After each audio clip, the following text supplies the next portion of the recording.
আসলে কার আগে কে নেবে, কোনটা থুইয়া কোনটা নেবে, বেশি নেবে না কম নেবে, দিশা বিশা পাইতেছে না, বুঝছেন? যা দেখছেন তার একটাও কিন্তু মোর পছন্দ হয় নাই, বুঝছেন? সো গাইস, আপনারা অনেকেই জানেন যে আমি এই মুহূর্তে আছি মুম্বাই। আর মুম্বাইতে আমি এসেছি একটি মার্কেটে। আর অ্যাকচুয়ালি এই মার্কেটের নাম হচ্ছে ক্রাফট মার্কেট।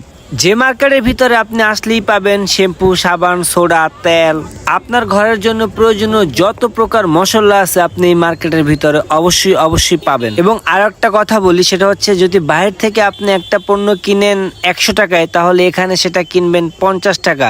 তার মানে প্রত্যেকটা জিনিসই কিন্তু আপনি এখানে খুবই কমে পাচ্ছেন। ধাক্কা খাওয়ার জন্য এই মার্কেটটা আসলে একটা বেস্ট প্লেস। আপনারা যদি কেউ ধাক্কা খেতে চান তাহলে এই মার্কেটে অবশ্যই চলে আসবেন। আর যাদের ধাক্কা খাওয়ার শখ নাই তারা অবশ্যই আসবেন। এবার আপনাদের মনে অবশ্যই প্রশ্ন জাগতে পারে যে ভাই, তাহলে কি তুমি এখানে ধাক্কা খেতে গেছো? অ্যাকচুয়ালি না ভাই, আমি এখানে ধাক্কা খেতে আসি না। আপনারা অনেকেই জানেন যে আমি প্রথম মুম্বাইতে আসছি। আর এর জন্য এটা হচ্ছে মুসলিম একটা এরিয়ার পাশেই মার্কেটটা। তো আমি যেহেতু পাশেই মোহাম্মদ আলী রোডে আসি, তো সেই ক্ষেত্রে আমি একটু হাঁটাহাঁটি করতে করতে এখানে চলে আসছি। তবে এখানে এসে কিন্তু আমার খুব ভাল লাগছে। সত্যি কথা বলতে কি ভাই, প্রথমে ধাক্কাধাক্কির পরিমাণটা একটু কম ছিল, কিন্তু আস্তে আস্তে আমি যত ভিতরে যাচ্ছি তত ধাক্কাধাক্কির পরিমাণটা কিন্তু বেড়ে যাচ্ছে। আর মার্কেট যদি আপনি করতে যান তাহলে আপনাকে ধাক্কাধাক্কি করেই ভিতরে যেতে হবে এবং জিনিসপত্র কিনতে হবে। সো আমিও আমার মিশনটা কমপ্লিট করতেছি, ধাক্কাধাক্কি করেই জোর করে হলো ভিতরে যাব।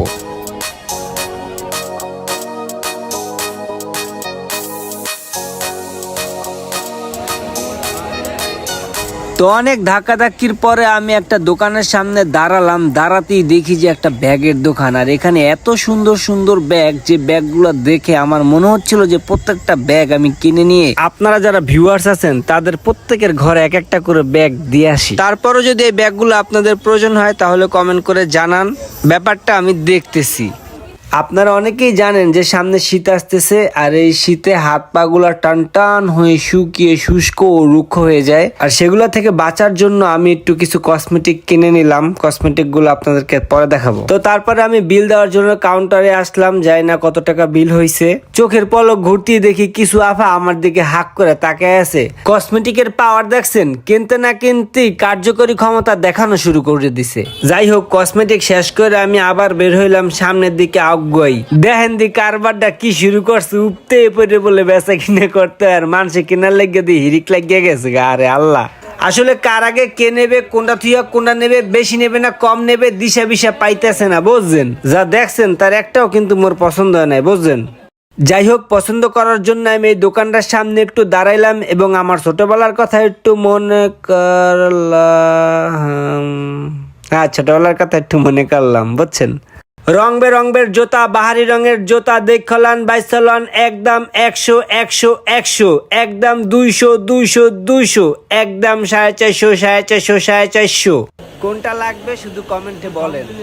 এই যে ঘড়িগুলা দেখতেছেন, এই ঘড়িগুলা দেখে আপনাদের কাছে খুব দামি লাগতেছে, তাই না? এবং এই ঘড়িগুলা কিন্তু আপনাদের কিনতে ইচ্ছা করতেছে। সত্যি কথা বলতে কি দাদা জানেন, এই ঘড়িগুলা কিন্তু আসলে বেশি দাম না, বুঝছেন? এই সিরিয়ালে যত ঘড়ি দেখতেছেন, এই ঘড়ির দাম মাত্র 100 টাকায় ঘড়ি। আর এই যে সিরিয়ালে ঘড়িগুলা দেখতেছেন, এই ঘড়িগুলার দাম মাত্র 200 টাকা। দেখলন বাইচলন, হাতে বইরা মাইপলন, ঘড়ি পয়রা দিবেন তালি, যায় না খালি হাতে বাড়ি। দুষ্টামি ফাইজলামে যাই করি না কেন, ঘড়িগুলা কিন্তু সত্যি দেখতে খুবই চমৎকার এবং টেকসই ও কোয়ালিটিফুল। তো যাই হোক, এবার একটু কাপড়ের একটা মার্কেটে ঢুকছি। এইখানেও জ্যাম মানে মানুষের জ্যাম। মেয়েদের যে আসলে অনেক ধৈর্য, অনেক শক্তি, অনেক ইচ্ছা, অনেক আকাঙ্ক্ষা, অনেক বাসনা, এই মার্কেটে না আসলে আসলে আমি বুঝতামই না। ড্রেসগুলা পছন্দ হইলে কমেন্ট করে বললেন, বাসায় পাঠাই দিবানে, বুঝছেন? এত কষ্ট করে মার্কেটে আসার কি দরকার?